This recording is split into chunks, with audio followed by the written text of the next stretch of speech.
শ্রদ্ধেয় ভূতেশানন্দ মহারাজ লিখছেন, এখন যদি ভগবানকে পাওয়ার জন্য আমাদের ব্যাকুলতা দরকার হয়, তাহলে উপায় কি আছে? আমরা জানি আমাদের সে ব্যাকুলতা নেই, কিন্তু কি উপায়ে সে ব্যাকুলতা হবে, ঠাকুর সেই উপায়ের কথা বলেছেন। তার নাম গুণগান, সাধুসঙ্গ, মাঝে মাঝে নির্জনবাস। আর একটি কথা বলেছেন, সৎ অসৎ বা নিত্য অনিত্য বিচার। নিত্য অনিত্য বিচার এটি বুদ্ধির সাহায্যে করতে হয়।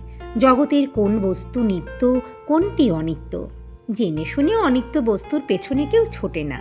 নিত্য বস্তুর যদি জ্ঞান থাকে, তবে অনিত্য বস্তুর পেছনে আমরা ছুটব না। কিন্তু কোনটি অনিত্য তাই আমরা জানি না।